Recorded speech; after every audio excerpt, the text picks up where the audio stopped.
Good afternoon. I am Niels Bohr, and I want to speak with you today about something that has occupied my thoughts for the better part of my life. Something that sounds deceptively simple but cuts to the very heart of what we mean when we say we understand the physical world. I want to talk about measurement, and why it is so much more than the mere act of counting, or reading a number from a dial, or recording a position on a scale. You see, when I was a young man studying physics in Copenhagen at the turn of the century, we all believed, quite naturally, that measurement was indeed a straightforward affair. You had an object, you had an instrument, and you brought the two together to find out what the object was doing. The object existed independently, doing its thing regardless of whether you looked at it or not, and your job as an experimenter was simply to be clever enough, careful enough, precise enough to discover what that thing was. The world was out there, objective and determinate, and measurement was like shining a light into a dark room to see what furniture was already arranged inside. I must tell you, this picture was tremendously satisfying. It aligned with our everyday experience.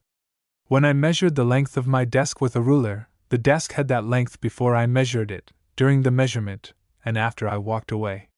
The act of measurement seemed to be, at most, a minor perturbation, something that could be made arbitrarily small with sufficient care and ingenuity. We thought of measurement as a passive act of discovery, of revealing what was already there. But then something extraordinary happened in physics, something that forced us to reconsider everything we thought we knew about measurement, about reality itself, about the relationship between the observer and the observed. This revolution began, as you might know, with the problem of blackbody radiation and Planck's desperate introduction of the quantum of action in 1900.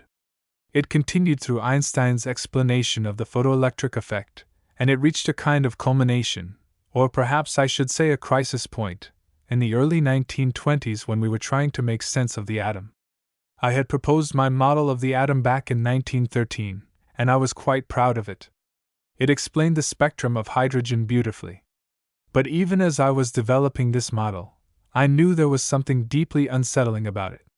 I had to impose certain quantum conditions, certain rules that seemed arbitrary, that said electrons could only occupy certain orbits and not others, that they could only jump between these orbits in discrete steps, absorbing or emitting light of very specific frequencies. Why these orbits and not others? Why these jumps? The theory worked magnificently for prediction, but it felt incomplete, like we were describing the symptoms of some deeper reality we could not yet see. Then came the great breakthroughs of the mid-1920s. Heisenberg, my brilliant young colleague, developed his matrix mechanics in 1925. Schrödinger followed shortly after with his wave mechanics. And suddenly we had mathematical formalisms that worked with extraordinary precision, that could predict the results of experiments with uncanny accuracy, but that seemed to describe nature in a language fundamentally different from anything we had known before. We had waves that were not waves in any physical medium, particles that were not particles in any classical sense, and perhaps most disturbingly, we had a theory that seemed to describe only the probabilities of finding certain results when we made measurements, not the definite properties of things themselves. Let me pause here and tell you about a conversation I had with Heisenberg during one of our long evening walks in Copenhagen. It must have been 1926 or early 1927. He was deeply troubled by what his own mathematics was telling him. He said to me, "Niels, when we measure the position of an electron, we can get a definite answer. When we measure its momentum, we can get a definite answer. But when we try to measure both simultaneously with arbitrary precision, something goes wrong. The more precisely we determine the position, the more uncertain the momentum becomes, and vice versa." This was not, mind you, a statement about the limitations of our instruments, not in the ordinary sense. It was something far more profound. What Heisenberg had discovered, what would become famous as the uncertainty principle, was a fundamental feature of nature itself. And it forced us to confront a radical possibility, that the properties we measure, the values we obtain in our experiments, might not exist independently of the act of measurement itself. Now, I know this sounds absurd. How can measurement create the property being measured? Surely the electron has a position and a momentum whether we look at it or not. This was the objection I heard again and again, from Einstein most persistently, from Schrödinger, from many others who felt that we were abandoning the very foundation of rational thought. And I must tell you honestly, there were many nights when I myself wondered if we had gone too far, if we were letting the mathematics lead us into philosophical quicksand. But let me explain why we could not simply dismiss this strange new picture, why we were forced, by the very logic of the experiments themselves, to accept that measurement is something far more profound than passive observation. Consider the famous double-slit experiment, which you may have heard about. We send electrons, one at a time, toward a barrier with two narrow slits. On the far side, we have a screen that lights up wherever an electron arrives. Now, if electrons were simply little bullets, we would expect them to go through one slit or the other, and we would see two bright bands on the screen corresponding to the two slits. But this is not what we see. Instead, we see an interference pattern, a series of bright and dark bands, exactly the pattern we would expect if waves were passing through both slits simultaneously and interfering with each other. So we say, aha, electrons are waves. But then we do something very clever. We set up detectors at the slits to determine which slit each electron actually passes through. And the moment we do this, the moment we measure which path the electron takes, the interference pattern disappears. Now we see exactly what we would expect for particles, two bright bands corresponding to the two slits. Do you see the puzzle? When we do not measure which slit the electron passes through, it behaves as if it went through both slits, interfering with itself. When we do measure which slit it passes through, it behaves as if it went through only one slit. The act of measurement has fundamentally changed what happened. And we cannot say that the electron really went through one slit or the other even when we were not looking, because if it had, we would never see the interference pattern. This is what I mean when I say measurement is not passive observation. The experimental arrangement, the way we choose to observe the system, actually participates in determining what kind of phenomenon will appear. We cannot separate the behavior of atomic objects from their interaction with the measuring instruments that serve to define the conditions under which the phenomena appear. I developed what I called the principle of complementarity to try to make sense of this situation. The idea is that different experimental arrangements give us complementary information about a quantum system, information that cannot be obtained simultaneously but that is all necessary for a complete account of the phenomena. When we arrange our apparatus to measure which slit the electron goes through, we get information about its particle nature, about its path. When we do not make this measurement, we get information about its wave nature, about interference. Both descriptions are necessary, both are correct within their domains of applicability, but they cannot be applied simultaneously. This is why measurement is more than counting. Counting assumes that the things you are counting have definite, pre-existing properties. But in the quantum realm, the properties we measure come into being through the measurement interaction itself. The electron does not have a definite position until we measure its position. It does not have a definite momentum until we measure its momentum. What it has, before measurement, is a kind of potentiality, described mathematically by the wave function, a potentiality that encompasses all possible results of measurements we might choose to make. Now, I must address a common misunderstanding that has caused endless confusion. When I say that properties come into being through measurement, I do not mean that consciousness plays some mystical role in creating reality. I do not mean that the electron is somehow aware of being observed. What I mean is that the concept of a physical property, as something that can be meaningfully ascribed to a quantum system, requires the specification of an entire experimental arrangement by which that property can be measured. The measuring apparatus, which must be described in classical terms because we ultimately read results as pointer positions or marks on photographic plates, forms an inseparable whole with the quantum system being measured. Let me give you an analogy that I often used in my discussions with colleagues. Imagine you are trying to describe human emotions. You might say someone is happy, or sad, and these seem like intrinsic properties of the person. But are they? If you examine more carefully, you realize that emotions do not exist in isolation from circumstances. A person's emotional state depends on their relationships, their environment, their history, the questions they are asked about how they feel. The emotion is not simply, in the person, waiting to be discovered. It emerges in a context.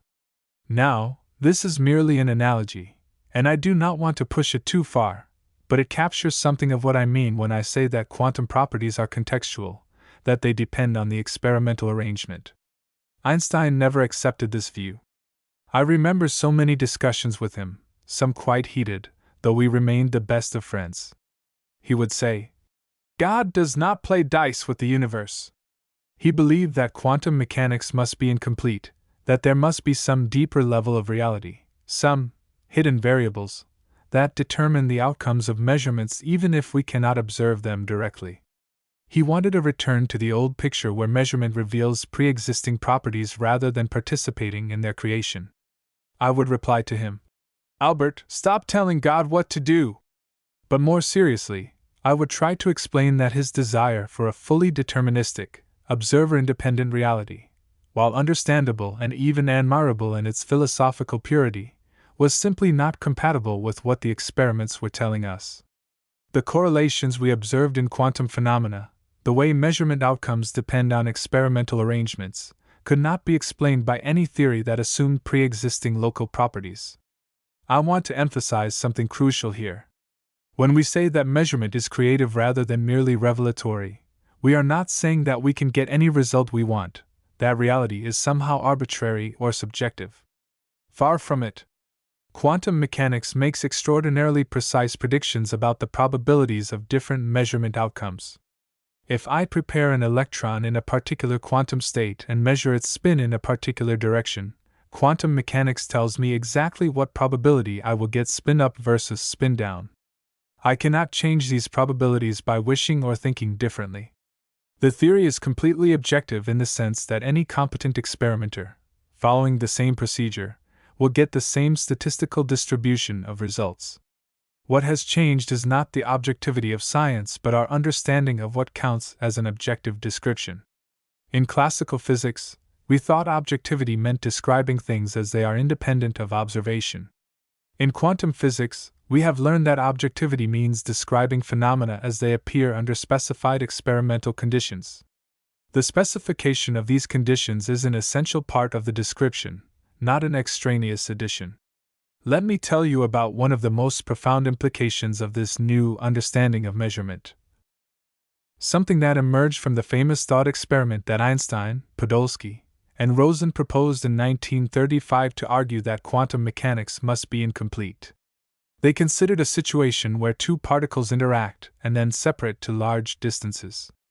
According to quantum mechanics, these particles can be in what we now call an entangled state, where the measurement results on one particle are correlated with the measurement results on the other, even though the particles are far apart. Einstein thought this was absurd. How could measuring one particle instantaneously affect the other particle, light years away? He called it spooky action at a distance, and argued it proved that quantum mechanics was missing something, that the particles must have carried with them some predetermined properties that we simply did not know about. But here is the remarkable thing. Decades after this debate, experiments were actually performed with entangled particles, and they showed that Einstein was wrong. The correlations between measurement results on entangled particles cannot be explained by any theory that assumes the particles have pre-existing properties, independent of measurement. This has been verified again and again, with increasing sophistication and precision. The Nobel Prize in Physics just a few years ago, in 2022, was awarded for this work, long after my time, but it vindicated what we had been saying all along.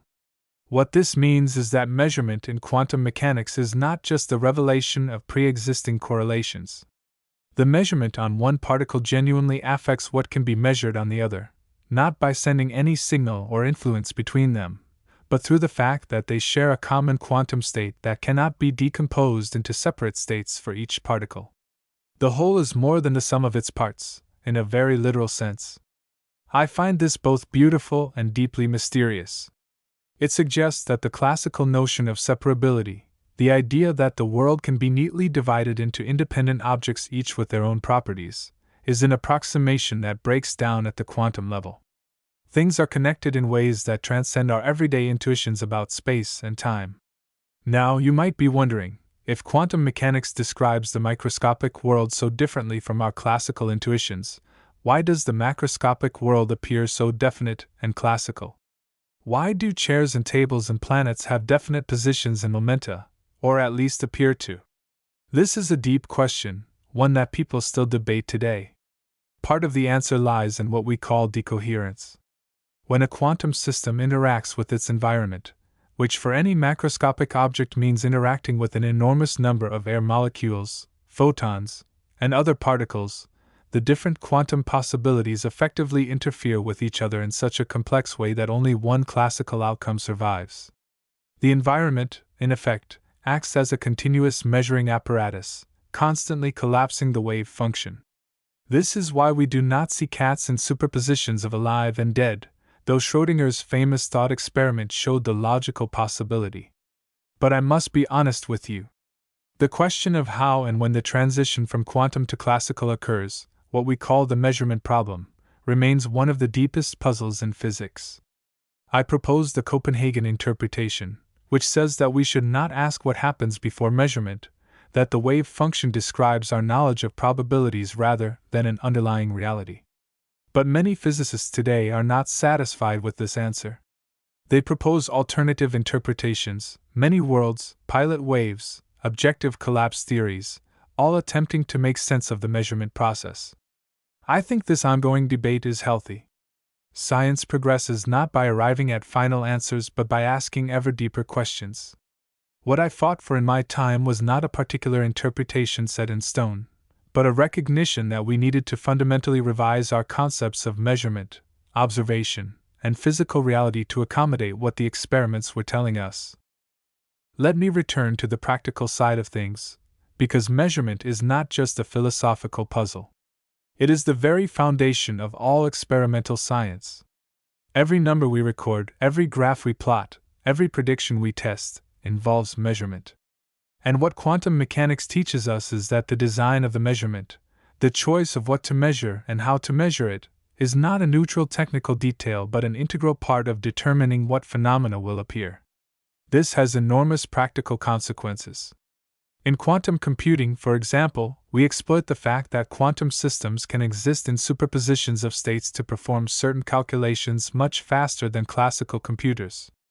But the moment we measure the system to read out the answer, the superposition collapses. The art of quantum computing is designing algorithms where we manipulate the quantum state in clever ways so that when we finally do measure, we get the answer we want with high probability. Measurement is not the end of the computation, it is part of the computation itself. In quantum cryptography, we use the fact that measurement disturbs quantum states to create secure communication channels. If someone tries to eavesdrop on a quantum transmission, their measurement will inevitably leave traces that the legitimate parties can detect. Here again, measurement is not passive observation but active participation. Even in more traditional areas of physics, understanding the quantum nature of measurement has led to breakthroughs. In developing atomic clocks, for instance, we need to measure the frequency of atomic transitions with extraordinary precision. But the very act of measurement can disturb the atoms we are trying to use as timekeepers. Understanding and minimizing this measurement backaction is crucial for achieving the best performance. I want to tell you about something that fascinated me throughout my career: the role of language in physics. We describe quantum phenomena using words borrowed from classical physics, words like particle and wave, position and momentum. But these words were developed to describe classical objects, and when we apply them to quantum systems, they do not quite fit. A quantum electron is neither a particle nor a wave in the classical sense. It is something for which we have no direct analogy in everyday experience. This is why I insisted that we must use ordinary language, supplemented by mathematics, to communicate our findings, but we must always be aware of the limitations of our language. We must specify the experimental context in which our words apply. An electron behaves like a particle when we set up a particle detection experiment. It behaves like a wave when we set up an interference experiment. But it is not that the electron is sometimes a particle and sometimes a wave. Rather, these are complementary ways of talking about phenomena that appear under mutually exclusive experimental conditions. Measurement forces us to use classical concepts because we, the observers, live in a classical world. We read pointer positions, we see spots on screens, we count clicks in detectors. All of our experience, all of our language, is grounded in classical intuitions. We cannot escape this. But quantum mechanics shows us that the microscopic world does not fit neatly into these classical categories.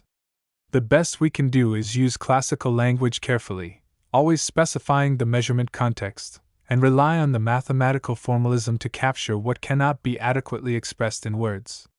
You know, there is something almost paradoxical about the quantum measurement process. On one hand, measurement is how we connect our abstract mathematical theories to concrete experimental facts.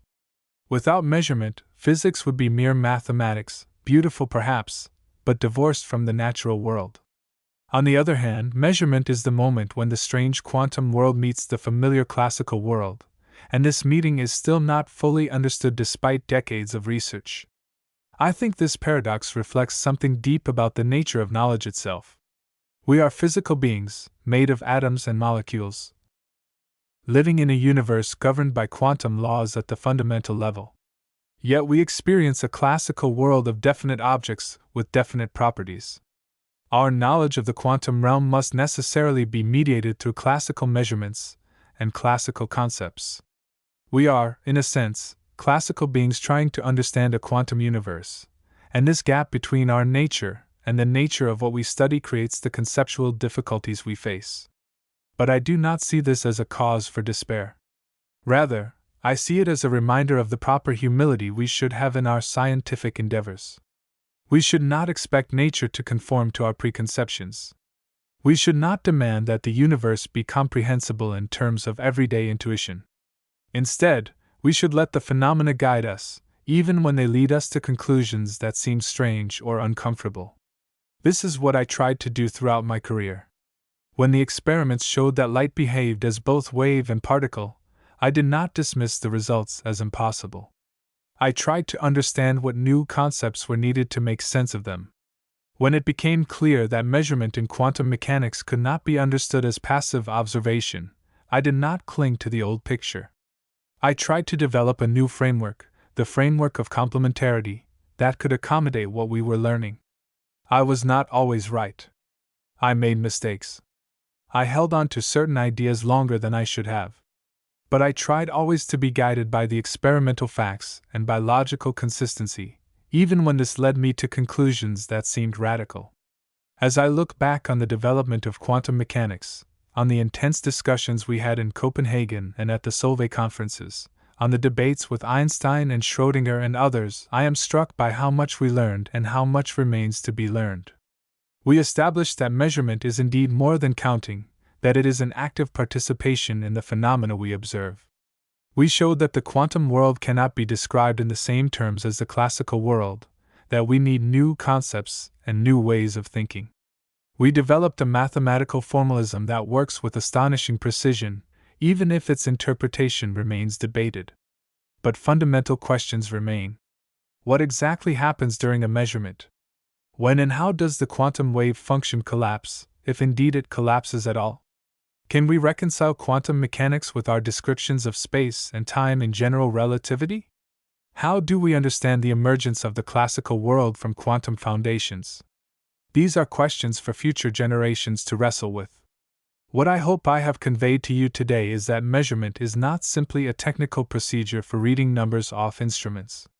It is the very means by which we interact with and make sense of the physical world. In classical physics, we could pretend that measurement was a neutral act that revealed pre-existing properties. Quantum mechanics has shown us that this is an illusion. The properties we measure, the phenomena we observe, come into being through the measurement interaction.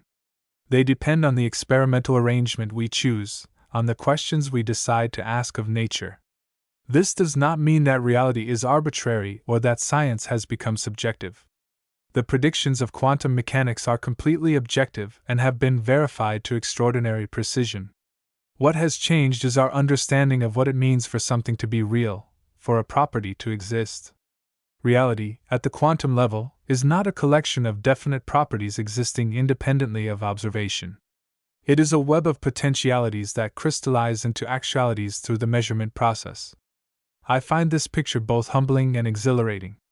Humbling because it shows the limits of our classical intuitions, because it demonstrates that nature is stranger than we imagined.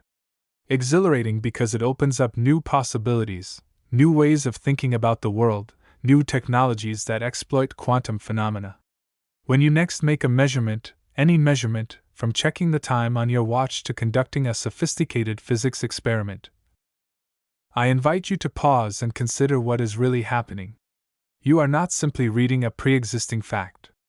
You are participating in bringing that fact into being. You are actualizing one possibility from a quantum sea of potentialities.